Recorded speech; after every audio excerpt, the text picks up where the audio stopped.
Sa ibang balita, iba't ibang mga hamon na kinahaharap ng bawat bansa ang binigyang diin sa meeting ng 40th Senior Officials Committee Meeting for Social-Cultural Community na pinangunahan ng DSWD. Si Cristal Ramizares para sa 13 sa tanghali.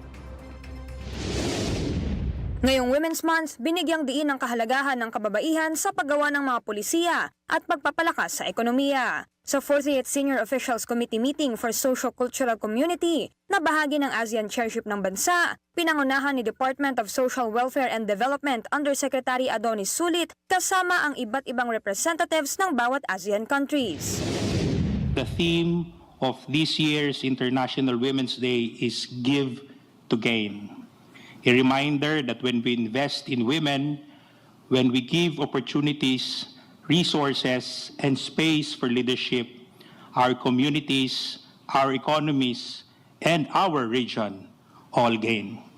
Pagtutuunan rin ng pansin sa meeting ang iba't ibang hamon na kinakaharap ng bawat bansa tungkol sa socio-economic, health, climate at technological aspects na susolusyonan sa pamamagitan ng ASEAN Socio-Cultural Pillar.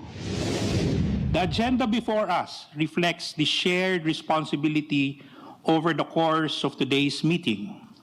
We will take stock of progress under the ASCC Blueprint 2025, consider key policy and institutional developments, and advance preparations for the upcoming 35th ASCC Council meeting and the 48th ASEAN Summit. Pag-uusapan rin ang mga programa para suportahan ang digital resilience ng mga kabataan kasabay ng pagprotekta sa kanilang karapatan at interes sa online world.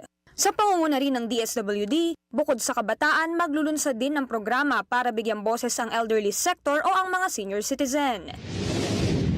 Since we recognize that we are an aging population, we wanted to create equal opportunities for the elderly sector as we promote active aging.